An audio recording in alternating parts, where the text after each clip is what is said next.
Captain Alina Reyes stared at the blinking red light on her console.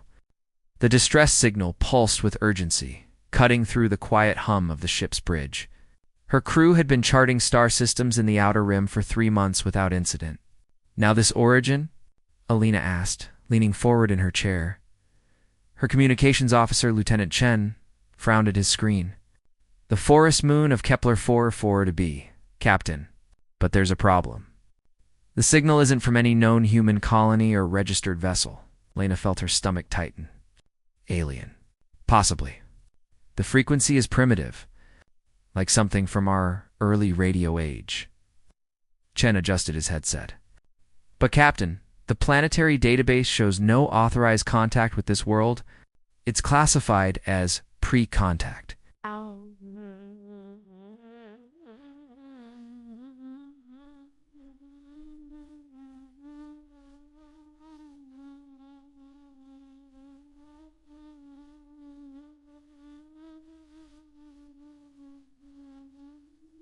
The bridge fell silent. Everyone knew what that meant. Regulations were clear. Humanity had rules about interfering with civilizations that hadn't developed faster than light travel yet. The Prime Development Act strictly forbade contact unless the species already knew about life beyond their world. Alina drummed her fingers on the armrest. What else are the sensors showing? Her science officer, Dr. Yuki Tanaka, pulled up a holographic display. The forest moon rotated slowly in blue light above the console. Red markers appeared across one continent. Seismic activity. Massive. The entire western plate is shifting. Captain, there's a volcanic system waking up beneath that region. How long until eruption? Alina asked. 6 hours. Maybe less. Yuki zoomed in on a valley surrounded by mountains. The distress signal is coming from right here. If that volcano blows, everything within 50 kilometers gets buried in lava and ash. Alina stood up and walked to the holographic display. She could see the geography clearly now. Rivers, forests, and what looked like structures built into enormous trees. Are those buildings? Yes, Captain, Yuki confirmed. Population estimate is around 300 individuals. They live in those trees. The architecture is remarkable, actually. They've built an entire village suspended in the canopy. Lieutenant Marcus Webb, the ship's engineer, spoke up from his station. Captain, we can't just leave them to die. We have shuttles. We could evacuate them to higher ground. We could also violate every first contact protocol in the book, countered Chen. If Earth Command finds out, we'll all lose our commissions. Lena closed her eyes. She thought about her daughter back on Earth. She thought about 300 souls about to be consumed by fire and stone. She thought about what kind of person looks away when they have the power to help. Prep Shuttle 1, Alina said firmly. Chen, Marcus, you're with me. Dr. Tanaka, monitor those seismic readings. If we're going to do this, we need to know exactly how much time we have. Captain Chen started to protest. That's an order. Lieutenant. 30 minutes later, the shuttle broke through the moon's atmosphere. Alina gripped the controls as they descended through pink clouds. The forest below was breathtaking. Trees rose like towers, some reaching over 200 meters high. Their leaves shimmered purple and gold in the light of the system's distant star. There, Marcus pointed. The village. Alina saw it now. Bridges connected massive tree trunks. Platforms held buildings with curved roofs. Lights glowed from windows. It looked peaceful, beautiful. Unaware that death was rising from below, she brought the shuttle. Down in a clearing near the village edge, the landing kicked up leaves and dust. Through the viewport, Alina saw figures emerging from the trees. They moved cautiously, clearly frightened by the strange craft that had fallen from the sky. Stay calm, Alina said to her crew. We're here to help, not scare them. The shuttle ramp lowered. Alina stepped out first, hands raised to show she meant no harm. The aliens stopped moving. They stared. They were beautiful. That was Alina's first thought. They stood roughly human height, but had 4 arms instead of 2. Their skin glowed faintly, shifting between soft blue and green colors. Large eyes reflected the shuttle's lights. They wore simple clothing made from woven plant fibers, and carried tools that looked like farming equipment. One of them stepped forward. This one was older, with skin that glowed a deeper gold. Jewelry made from polished stones hung around its neck. It spoke in a language of musical tones and clicking sounds. Alina touched the translation device on her collar. It was basic technology, designed to learn languages quickly by analyzing speech patterns. But it would take time. The time they didn't have. The ground shook. A deep rumble rolled through the forest. Birds exploded from the trees in screaming flocks. The aliens cried out in fear, looking around wildly. Alina pointed at the mountains. She made an explosion gesture with her hands. She pointed at the village, then shook her head. She pointed away, toward higher ground in the distance, and nodded vigorously. The golden-skinned elder stared at her. Its eyes were intelligent, searching. Then it looked at the mountains. Even from here, they could see dark smoke beginning to rise. Another tremor hit, stronger this time.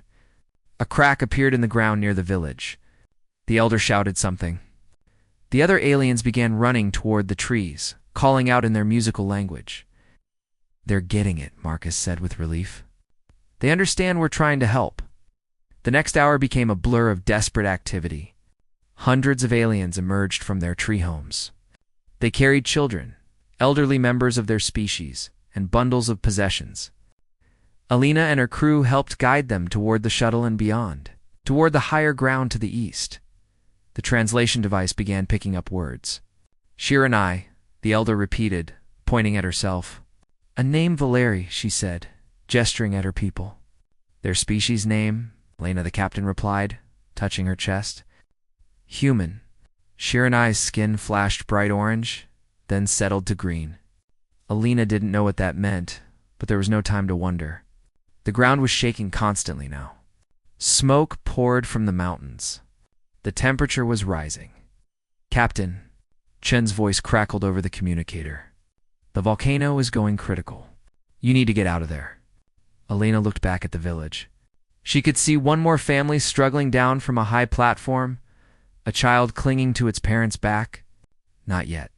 There are still people here. Marcus ran toward them without hesitation. He reached up and one of the adult Valeri handed down the child. Its skin was pale purple, eyes wide with fear. Marcus cradled it gently and ran back toward the safe zone. The family followed, all four arms pumping as they ran. They had barely cleared the village when the ground split open. A fountain of orange lava burst upward between the trees. The ancient wood caught fire instantly. The beautiful village began to burn. Alina felt sick watching it, but there was no time for grief. "Move, everyone move." They reached the high ground just as the main eruption began. The mountain exploded with a roar that shook Elena's bones. Lava poured down the slopes like a red river. It consumed the forest, the village, everything in its path. The Valeri stood in silence, watching their home disappear. Many were crying, their skin flickering through colors Alina guessed meant sadness. Children clung to their parents. Elders held each other. Shiranai turned to Alina. The old Valera's skin was the color of deep amber now.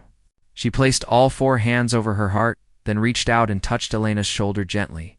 She spoke, and the translation device picked up fragments. ... saved. ... life dead.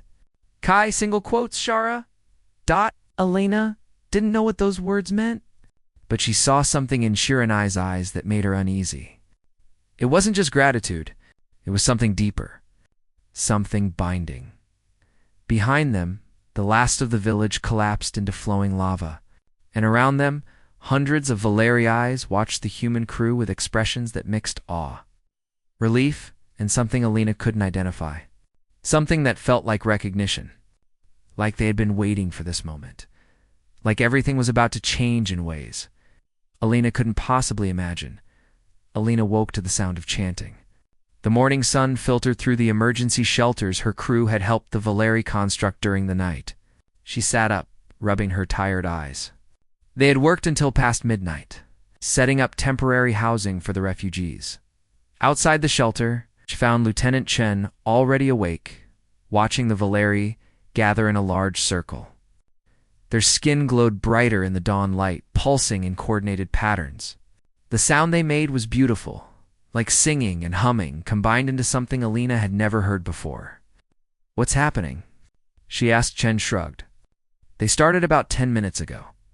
Dr. Tanaka thinks it's some kind of morning ritual." Marcus emerged from another shelter, yawning. "Whatever it is, it's louder than my alarm clock." The chanting stopped suddenly. Elder Shir and I walked toward the humans, accompanied by several other Valeri, who wore elaborate necklaces made from stones and what looked like preserved flowers. The translation devices had learned more of the language overnight, processing recorded conversations while everyone slept. Shir and I stopped before Alina and spoke. This time the words came through clearly. "Skywalker Alina, your people have performed the Kashara, the sacred intervention. You have placed yourselves between the Valeri and death. You have shown the courage of guardians." Lena smiled, relieved that communication was easier now. "We're just glad we could help, Elder Shir and I. We'll be leaving soon, but we can send a message to our people. They might be able to send supplies or—" Shir and I's skin flashed bright red. The other Valeri gasped. "Leaving? No.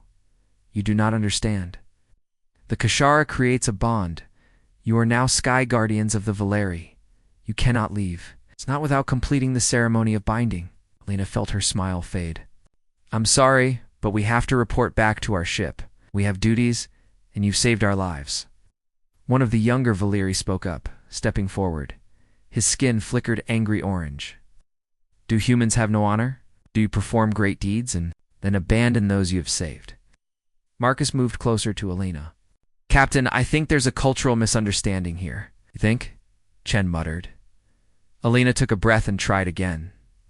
"Elder Shir and I, please understand. We come from far away. Our people have responsibilities. We can't stay on your world permanently." The old Valera's skin shifted through several colors, settling on a deep purple that the translation device labeled as profound concern. She conferred quietly with the other decorated Valeri. They spoke rapidly in their musical language, gesturing with all four arms. Finally, Shir and I turned back to the humans. "We have discussed this. If you refuse the Kashara bond, you will be marked as oathbreakers, false guardians. This will bring great shame to both our peoples.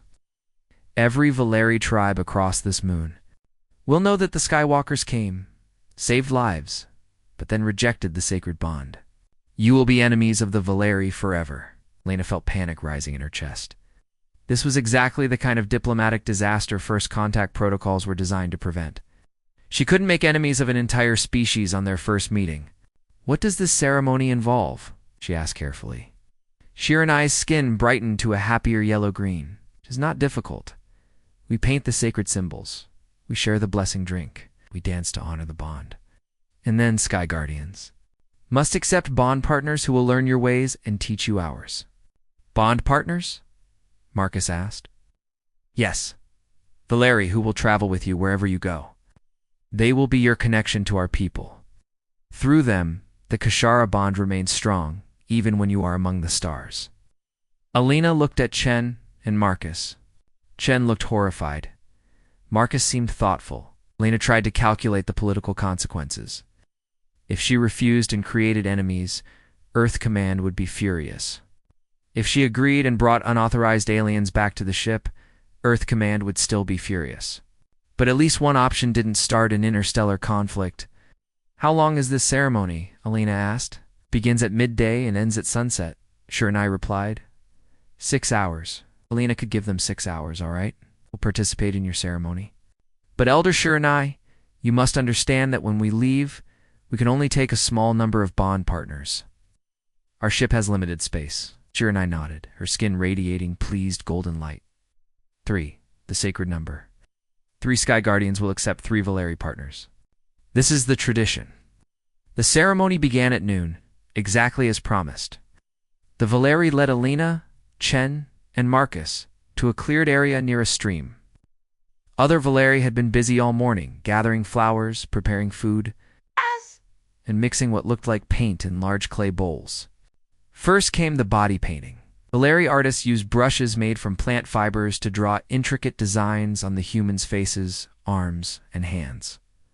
The paint was cool and smelled like mint. Elena watched as her arms were covered in swirling patterns that reminded her of wind and fire. "These symbols tell your story," explained a young Valeri artist. Her name was Lyrasil, and her skin glowed a gentle blue. Fire and earth, danger and salvation. The mountain's rage and the guardian's courage. Next came the blessing drink. Shiranai presented each human with a cup made from carved wood. The liquid inside was dark purple and thick. Lena sniffed it cautiously. It smelled like bitter herbs and something sweet underneath. "To refuse the blessing drink is to refuse the bond," Shiranai said seriously. Alina locked eyes with Chen and Marcus. Together, they drank. The taste was awful. Like drinking liquid grass mixed with old coffee, Alina forced herself to swallow. Beside her, Chen made a choking sound but got it down. Marcus managed to keep a straight face, but his eyes watered. The Valeri cheered. Their skin flashed bright colors in celebration. Music started playing. Instruments made from hollowed wood and stretched hide created rhythms that made Elena's heart beat faster. The Valeri began to dance, moving all four arms in coordinated patterns. "Come," Lyrasil grabbed Elena's hand with two of her arms. "Dance with us!" What followed was the most exhausting and bizarre afternoon of Elena's life. The Valeri taught them simple dance steps. Step, step, turn, clap, raise your arms, spin. The humans tried their best, stumbling and laughing. The Valeri found their two-armed attempts hilarious, but appreciated the effort. As the sun began to set, Shiranai called for silence. The dancing stopped. Every Valeri gathered in a circle around the three humans. The elder spoke in a formal voice. "The Kashara bond is made. The Sky Guardians have drunk from our cup. They have worn our symbols. They have danced in our circle. Now comes the final step. The choosing of bond partners." Three young Valeri stepped forward from the crowd. Alina recognized Lyrasil, the gentle artist who had painted her arms. Next to her stood a tall male Valeri with deep green skin and powerful shoulders. The third was smaller, with skin that swirled with multiple colors like oil on water. "I am Keshva," said the tall male. His voice was strong and confident. "I am a hunter. I track. I protect. I wish to learn the ways of Skywalker warriors." "I am Lyrasil," said the blue-skinned female. "I am a healer. I know the medicines of plants and stones. Why I wish to learn the Skywalker healing arts." The third Valeri bowed deeply. "I am Tamarin. I am a story keeper. I remember our history. I sing our legends. I wish to learn Skywalker stories and record this new chapter of our people." Shiranai smiled at the humans. "These three have volunteered to be your bond partners. They will leave their home. They will travel with you. They will learn and teach. Do you accept them?" Elena's mind raced. This was insane. She couldn't bring three aliens back to the ship. Captain Rodriguez would have her court-martialed. But, looking at the three young Valeri, seeing hope and courage in their glowing eyes, she couldn't say no. They were volunteers. They wanted this. Except, Alina heard herself say. The Valeri erupted in celebration. Music filled the air again. The three bond partners approached the humans, touching foreheads in what Alina guessed was their version of a handshake. Keshva's skin flashed excited orange when he touched foreheads with Marcus. Lyrasil glowed soft pink as she greeted Alina. Tamarin's swirling colors intensified when meeting Chen. As the celebration continued into the evening, Lena watched the three Valeri gathering their possessions. Small bags made from woven fiber, tools, carved trinkets. They were really doing this. They were really leaving their moon, their people, everything they knew. Marcus appeared beside her. "Captain, how are we going to explain this to Rodriguez?" Lena sighed. "Very carefully, and probably very loudly." Chen joined them, looking nervous. "They're really coming with us. Onto the ship." Leon's three bond partners, Alina corrected. She watched Keshva demonstrating hunting moves to a group of fascinated young Valeri, probably saying goodbye to students or friends. She watched Lyrasil, embracing an older Valeri who might have been her teacher. She watched Tomarin speaking rapidly, his colors swirling, probably giving last instructions about the stories he protected. They're brave, Marcus observed quietly. Yes, Alina agreed. They are. Later that night, after the celebration ended, Alina stood with Shiranai under the stars. The elder's skin glowed softly in the darkness. Thank you for accepting the bond, Shiranai said. And for saving us. We will rebuild the Valeri survive, because of you. I hope we've done the right thing, Alina admitted. Shiranai looked up at the stars. The universe is large. Skywalker, Alina. We have lived our whole lives on this small moon. But now, 3 of our children will see what lies beyond. They will return with wonders and wisdom. This is a gift greater than you know. Alina followed the elder's gaze upward. Somewhere up there, the ISS Pioneer waited. And tomorrow, she would have to explain to her captain why 3 glowing aliens with 4 arms each were boarding his ship. She had a feeling it was going to be a very long conversation. Captain Rodriguez's face turned an impressive shade of red. Alina had seen many angry commanders in her career, but this was exceptional. He stood behind his desk on the bridge of the ISS Pioneer, hands gripping the edge so hard his knuckles were white. Let me make sure I understand this correctly, Rodriguez said, his voice dangerously quiet. You made unauthorized first contact with a pre-flight civilization. You violated the Prime Development Act. And then, you brought 3 unvetted aliens onto my ship. Alina stood at attention. Behind her, she could hear the 3 Valeri breathing nervously. Keshva, Lyricil, and Tomaron had been silent since boarding the shuttle, overwhelmed by their first sight of the Pioneer.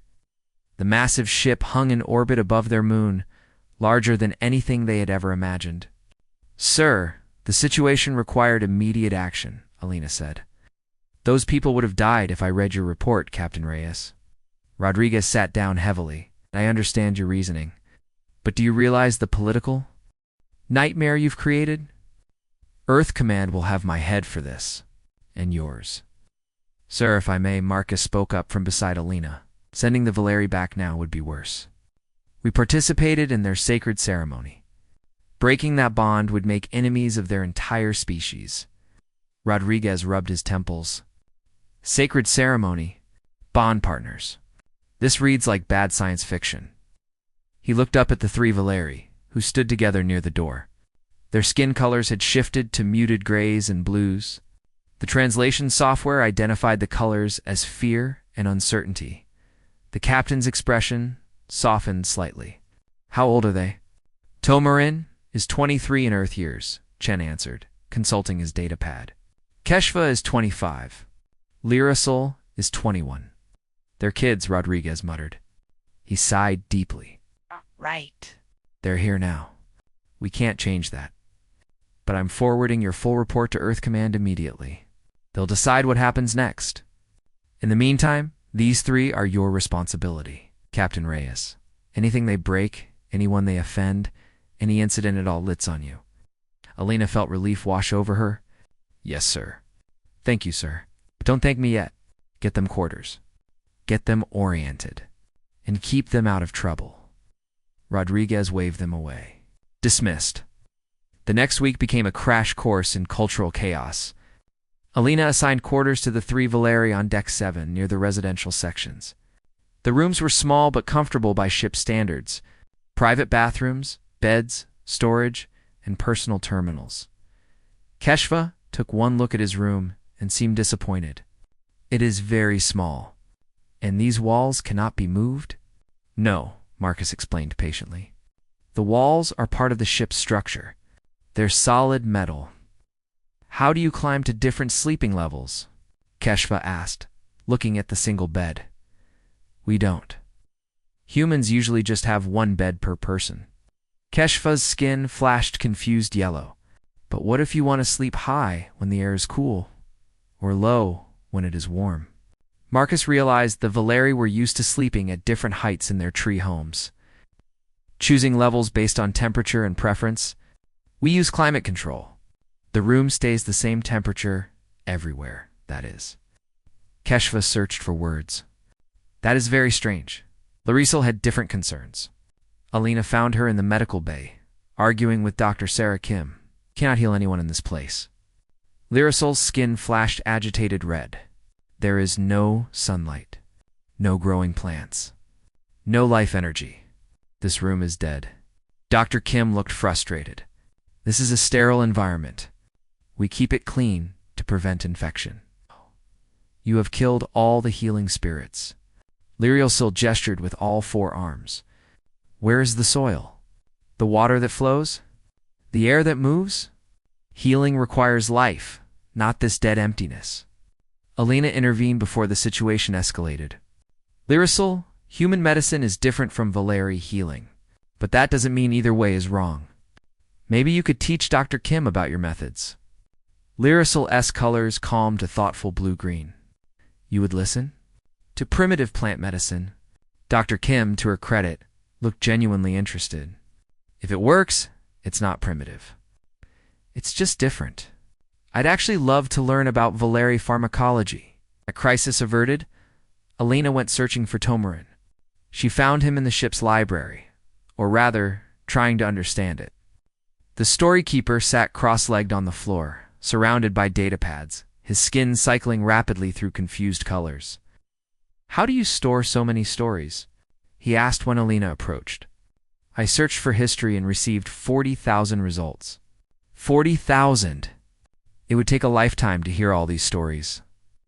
We write them down, Alina explained. And we use computers to store written information. You can access millions of books, articles, and records. Tomaron's colors brightened with amazement. Millions, but who remembers them all? Who keeps them alive in their hearts? We don't memorize everything. We look up information when we need it. But if stories are not held in living memory, are they truly alive? We storykeepers train our whole lives to remember the epic tales, the histories, the wisdom of our ancestors. This is our sacred duty. Alina sat down beside him. Your way honors memory and the human connection to stories. Our way allows us to preserve more information than any person could remember. Both have value, Tomarin. He considered this, colors shifting thoughtfully. Perhaps, but I will still memorize the important stories. I do not trust these machines to keep memories warm. Problems multiplied over the following days. The Valeri refused to eat replicated food. Lyrisil claimed it had no life essence and tasted like eating shadows. The ship's cooks had to prepare fresh meals, which strained the limited supply of actual food ingredients. The dawn chanting incident happened on day 4, at exactly 0600 hours. All three Valeri began their morning ritual. The musical chanting echoed through Deck 7, waking everyone in the residential section. Alina received 17 complaints within 10 minutes. She found the three Valeri in the corridor, chanting peacefully, their skin glowing in synchronized pulses. They looked surprised when she asked them to stop. But this is how we greet the morning, HFY protested. It is tradition. We honor the new day. I understand, Alina said, trying to be diplomatic. But many humans are still sleeping. Could you perhaps chant more quietly? Or in your rooms? The Valeri looked horrified. Chant quietly? That would be disrespectful to the day. And chanting alone, separated? That defeats the purpose. We chant together to build harmony. They compromised eventually.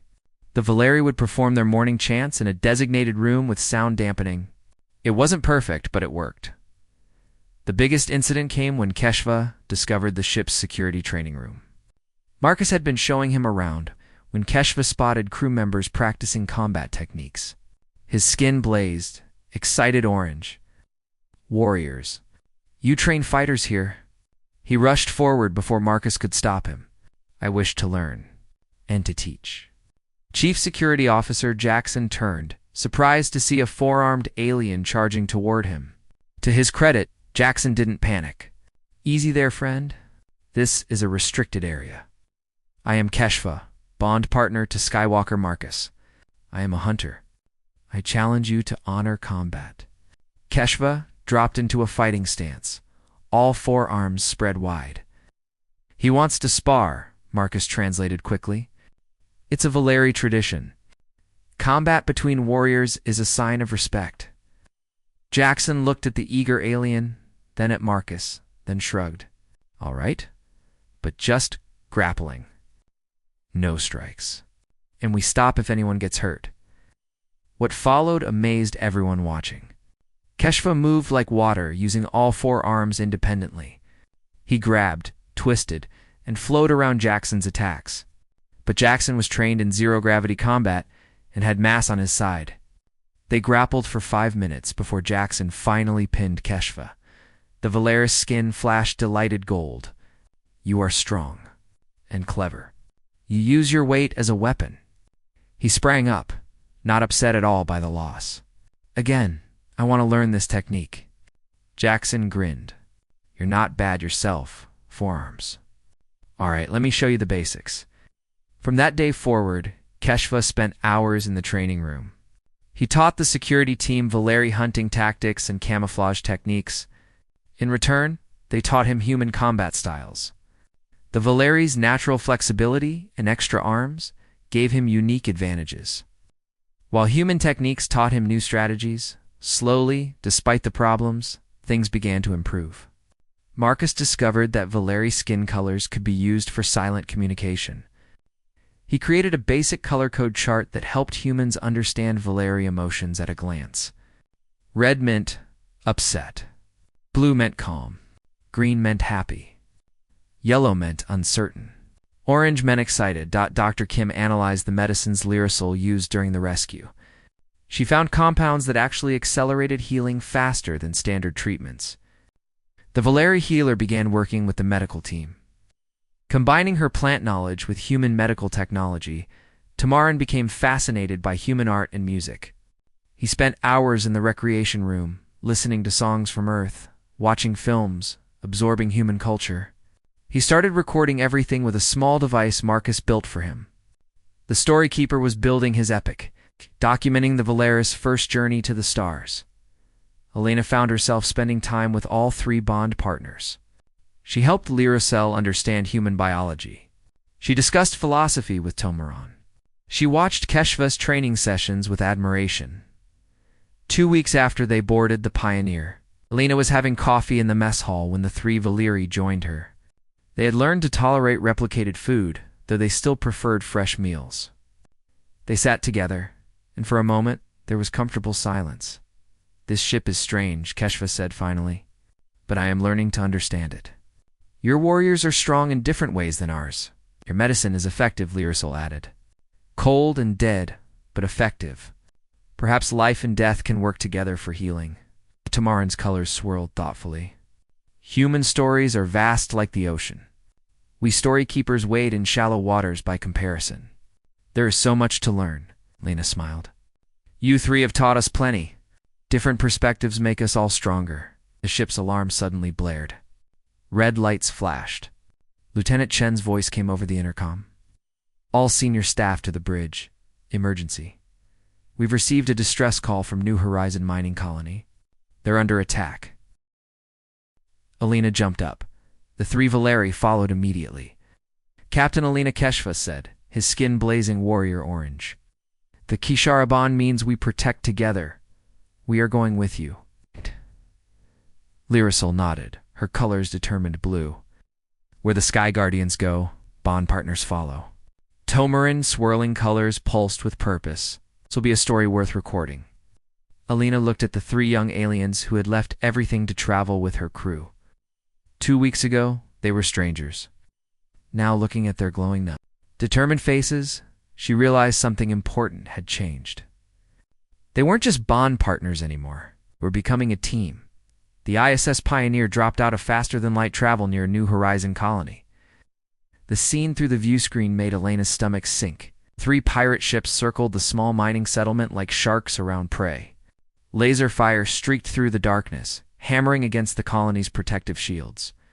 Status report, Captain Rodriguez demanded from his command chair. Lieutenant Chen worked frantically at his console.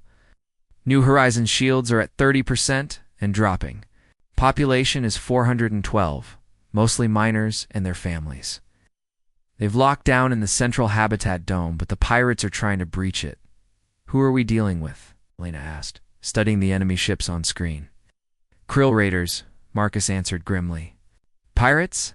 They used stolen military hardware, probably after the colonies refined metals. The Krill were known throughout the sector as brutal opportunists. Attacked isolated colonies, stole valuable cargo, and disappeared before military forces could respond. They didn't take prisoners. Rodriguez turned to his tactical officer.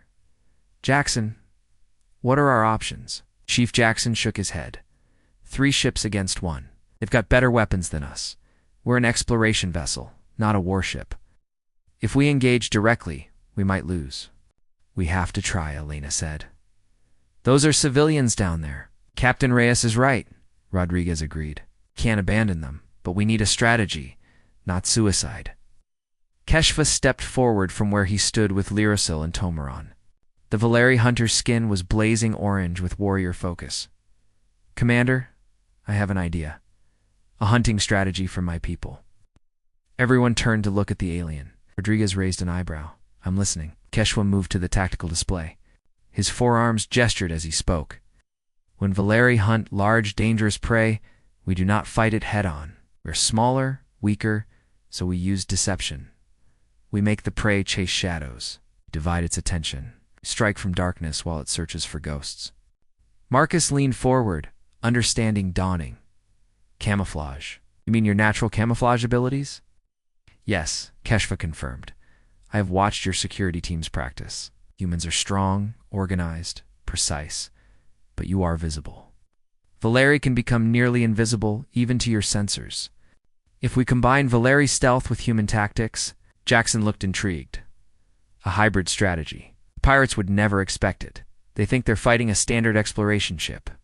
Rodriguez considered this. You're proposing that Valeri and humans work together in a combat operation. On a human ship, against trained pirates?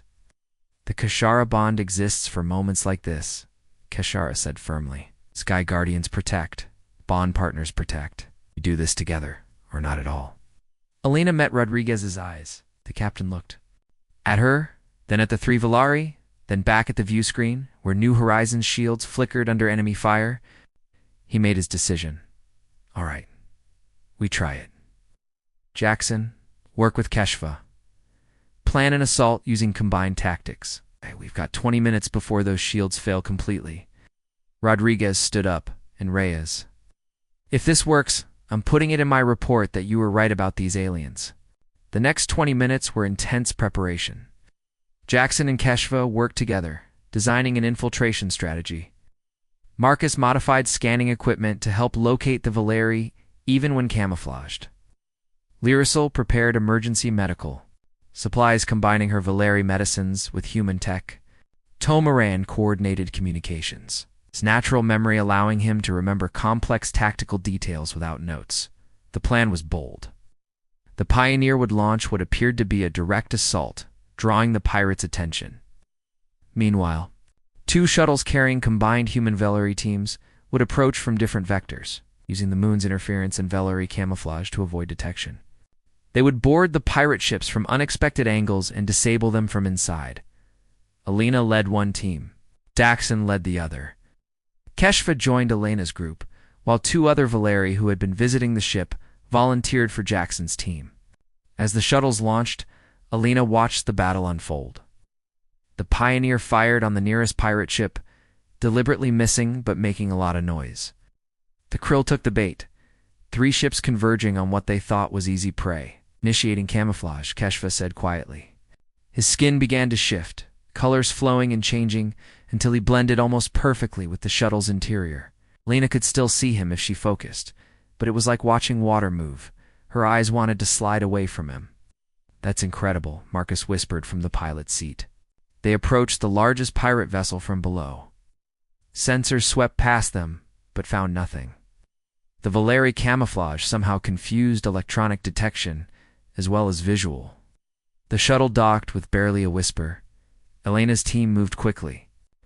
For humans and HFY crept through the pirate ship's corridors. The Valeri moved ahead, invisible even to his allies.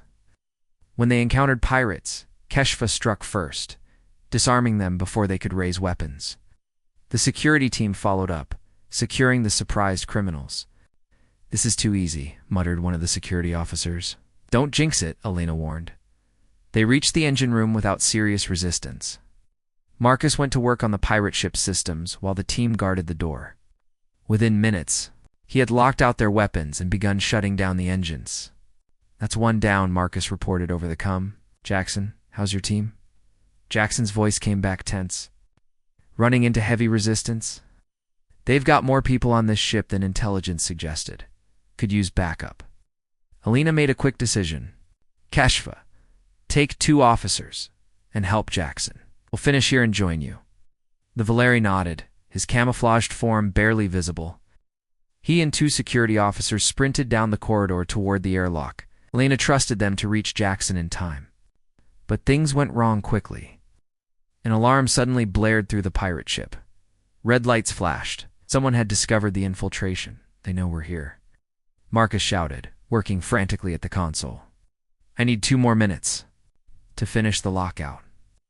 Pirates poured into the corridor outside the engine room. Laser fire lit up the walls. Elena's team returned fire from cover. They were outnumbered, but held position. 1 minute. Marcus called. A pirate threw something through the door. A grenade. Elena's training took over. She kicked it back into the corridor, but the explosion still rocked the room. Shrapnel sliced across her shoulder. Pain blazed white-hot. She stumbled. Captain, one of her officers caught her. I'm fine. Elena gritted her teeth. Hold them off. More pirates pushed forward. Elena's team was being overwhelmed, and suddenly pirates started falling. They screamed in confusion, attacked by enemies they couldn't see. HFY had returned, bringing reinforcements. The camouflaged Valerie moved through the corridor like ghosts. Pirates fired wildly, hitting their own people. The invisible aliens disarmed them efficiently, non-lethally, precisely. Got it, Marcus yelled triumphantly. Weapons offline. Engines dead. Pull back to the shuttle, Elena ordered. The world felt hazy. Blood ran down her arm. How much blood? She couldn't tell. Strong arms caught her as she stumbled. 2 arms, then 4. HFY materialized beside her, his camouflage dropping. His skin pulsed worried red and orange. Captain Elena, you are hurt. I'll live. Get us out of here. The retreat was a blur. Elena remembered stumbling through corridors. Laser fire. Someone carrying her. The shuttle. Then Lyrisol's face above her, the healer's skin glowing gentle blue. Stay awake, Elena, Lyrisol said firmly. I am treating your wound. Human medicine and Valeri healing together. Stay awake. Elena felt something cool spreading across her shoulder. The pain lessened. Lyrisol was applying one of her plant-based medicines while Dr. Kim, connected via video, guided her through human first aid. Blood pressure stabilizing, Kim's voice said. Good work, Lyrisol. That compound is working faster than standard coagulants. Of course it is, Lyrisol replied with professional confidence. Valeri healing medicines come from living things. They know how to help living bodies. Lena tried to smile but couldn't quite manage it. Did we win? All 3 pirate ships disabled, Jackson's voice reported over the comm. New Horizon colony is secure, casualties minimal. You're a genius, HFY. That camouflage strategy worked perfectly. HFY knelt beside Elena, his skin still swirling worried colors. You protected me. During the battle, you moved between me and danger. That's what Guardians do, Elena said softly. Yes. HFY agreed. His colors shifted to something Elena hadn't seen before. Deep purple mixed with gold. The translation software labeled it as profound gratitude and deep respect. That is what Guardians do, and that is why we honor the bond. Elena felt consciousness slipping away. Lyrisol's medicine was working, but her body needed rest. The last thing she saw before darkness took her was the 3 Valeri bond partners gathered around her. HFY, with his warrior's protective stance. Lyrisol with her healer's gentle focus. Tomaran with his storykeeper's reverent observation. They had started as a cultural obligation. A ceremony she didn't fully understand. But now, looking at their concerned faces, Elena realized they had become something real. Something important. The Kashara bond wasn't just a tradition or a rule. It was family. When Elena woke up, she was in the Pioneer's medical bay. The lights were dimmed. pain medication made everything soft and distant. She tried to sit up and immediately regretted it. "Easy there, Captain," Dr. Kim said, appearing beside the bed. "You lost a fair bit of blood. Lyrisal's medicine saved your life, by the way. Combined with our tech, you healed twice as fast as normal." Lena looked around. All three Valeri were in the medical bay, sitting in chairs they had pulled up to her bedside. They had been waiting. Watching over her? "How long was I out?" Alina asked. 6 hours, Kim replied. "You're going to be fine, but you need rest." Keshwa stood up. His skin was calm green now, relieved. "You are awake." "This is good." Larissa moved to check Elena's bandages with professional efficiency. "The wound is healing well. No infection. No complications. You were lucky." Tamarin's colors swirled thoughtfully. "I have recorded everything. The Battle of Two Worlds, I will call it. The story of how humans and Valeri fought side by side, how a captain risked her life to protect her bond partner, how different peoples became one team." Lena smiled weakly. "Make sure you get my good side in that story." "You do not understand," Tomaran said seriously. "This is a historic tale. This will be told on my moon for generations.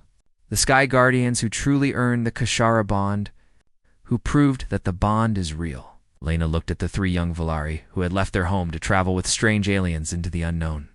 They had adapted to a confusing new world. They had learned human ways while teaching their own. And when danger came, they had stood beside their human bond partners without hesitation. "Thank you," Alina said quietly. "All three of you. For everything." Keshva's skin flashed warrior orange. "We are bond partners. We protect each other. That is the way." Lyrisal's colors pulsed healer blue. "You saved our village. We help save your life. The balance is maintained." Tomarin's swirling colors settled into content gold. "And I will tell the story, so no one forgets." Captain Rodriguez appeared in the doorway. He looked tired, but satisfied. "Good to see you awake, Reyes. New Horizon Colony is secure.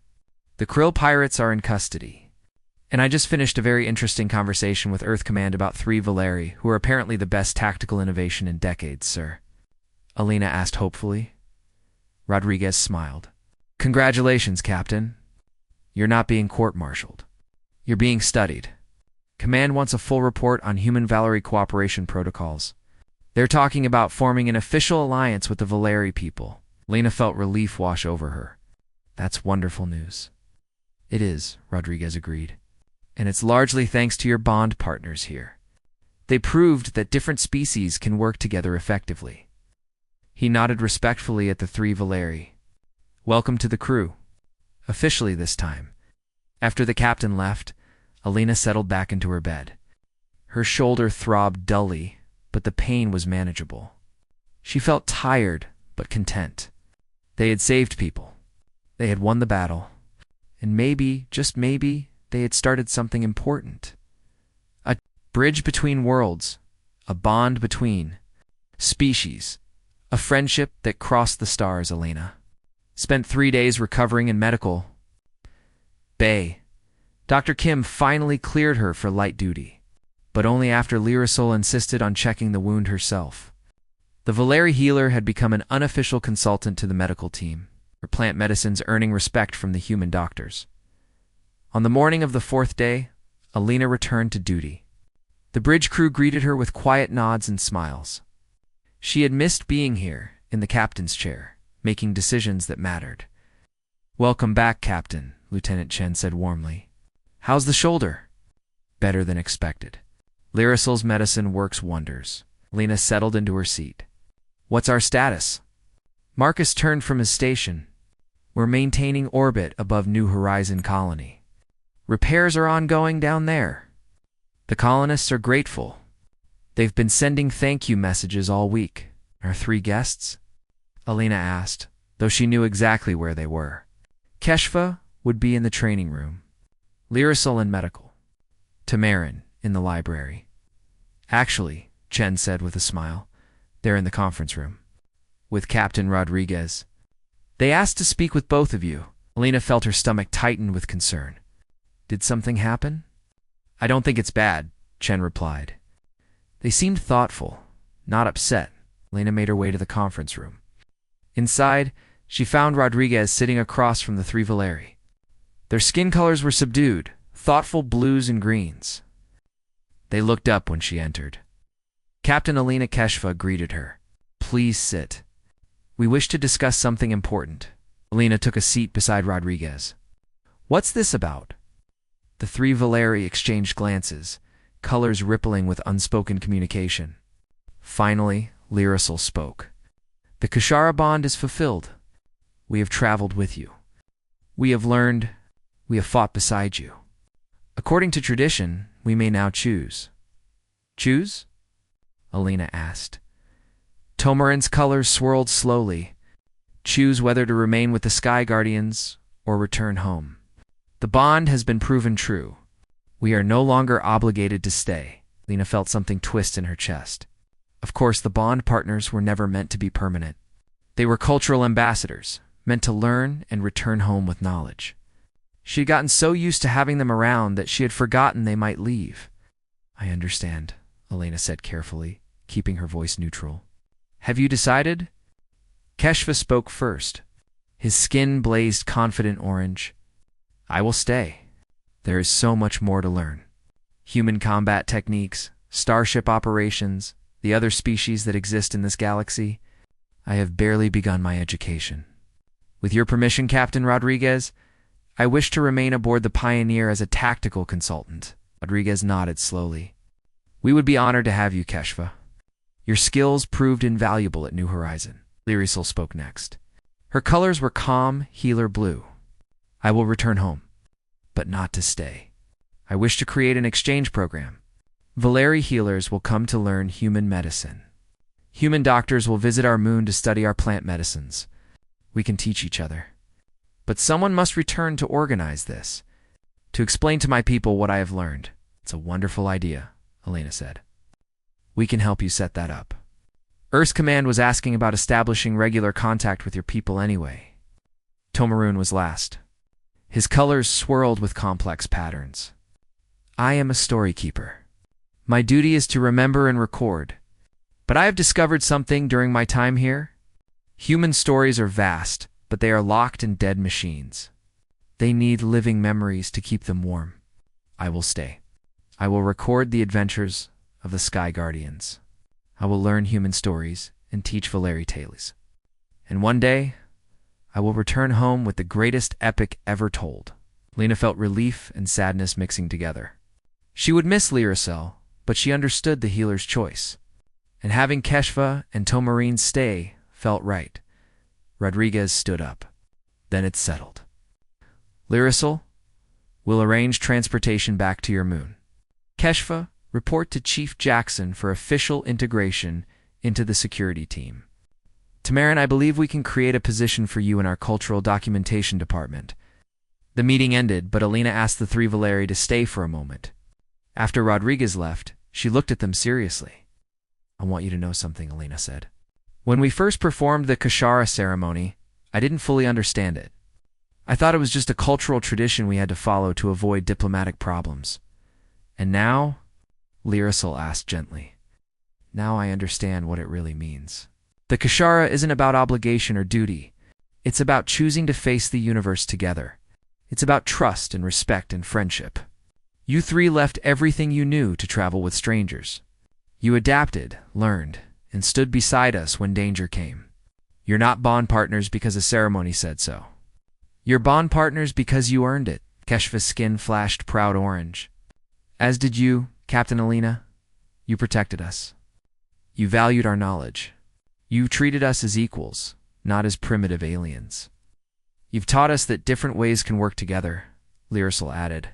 Human medicine was cold and dead to me at first, but I learned that precision and sterility have purpose. Just as you learn that plant medicines have power, together we are stronger. Tamarin's colors pulsed with satisfaction.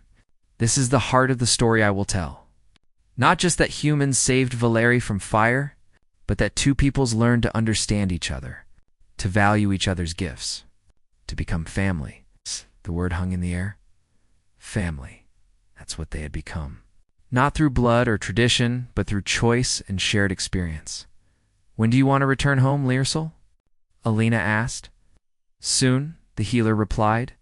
My people will be worried, and I am eager to share what I have learned. But I will visit again. The exchange program will require regular travel between our worlds. We'll make sure you have passage whenever you need it, Alina promised. Over the next week, preparations were made. Leersol compiled detailed notes about human medicine, complete with samples of treatments that might be compatible with Valeri biology. Dr. Kim worked with her to create a curriculum for the exchange program. Meanwhile, HFY officially joined the security team. Jackson was impressed by the Valera's dedication and skill. They began developing new training protocols that incorporated Valeri stealth techniques with human tactics. The security team loved it. Tomaran established himself in the ship's library.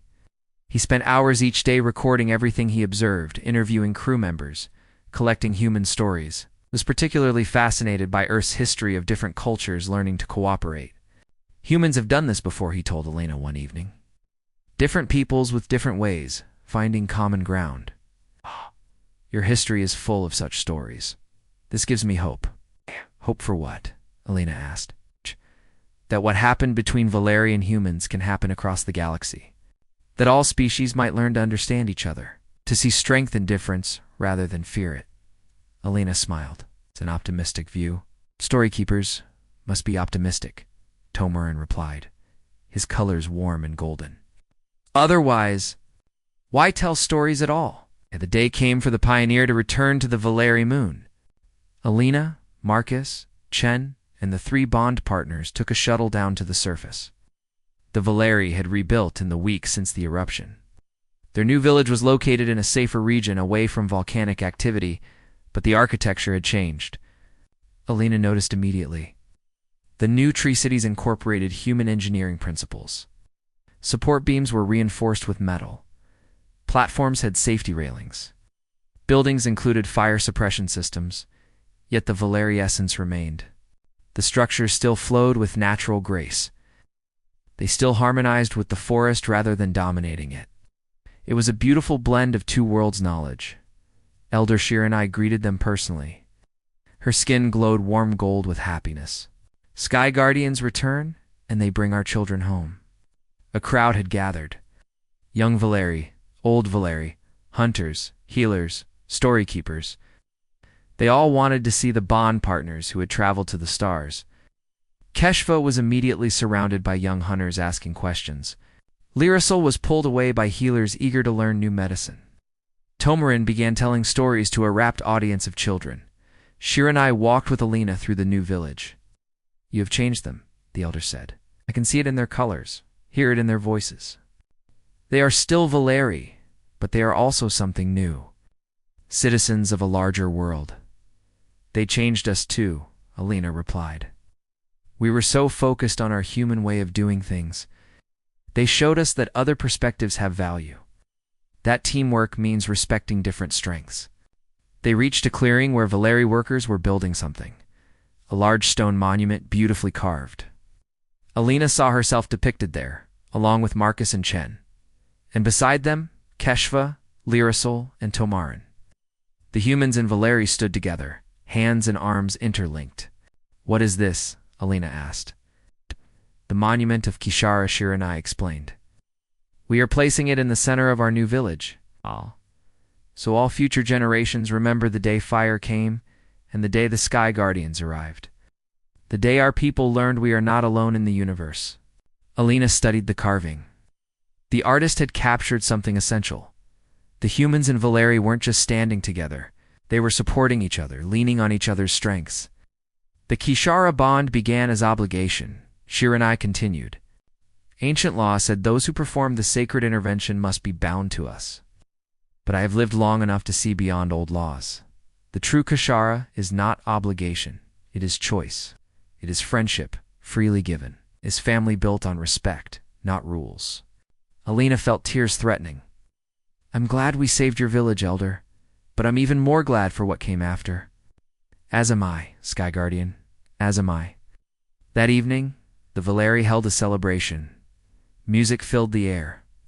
Human and Valeri foods were shared. The two species mingled freely, curiosity overcoming initial shyness. Marcus taught young Valeri how to use a datapad. As Valeri hunters demonstrated their camouflage, too amazed. Human crew members, Dr. Kim and Lyrosol, discussed medicine with a group of Valeri healers.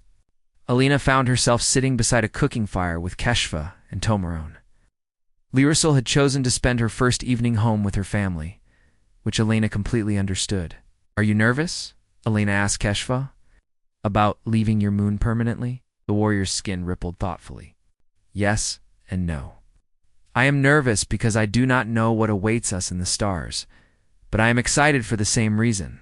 I am not truly leaving home. Home is not a place. A home is where your family stands beside you." Tomaran's colors pulsed agreement. "The Pioneer is my home now.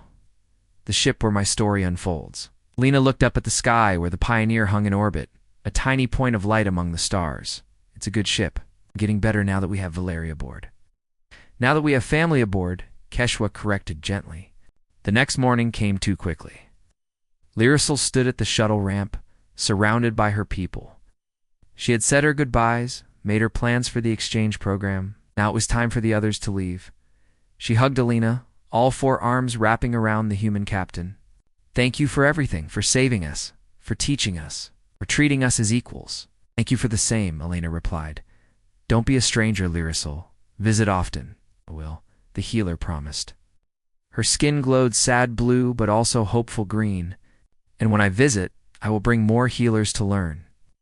Your Dr. Kim has agreed to visit here as well. The exchange begins."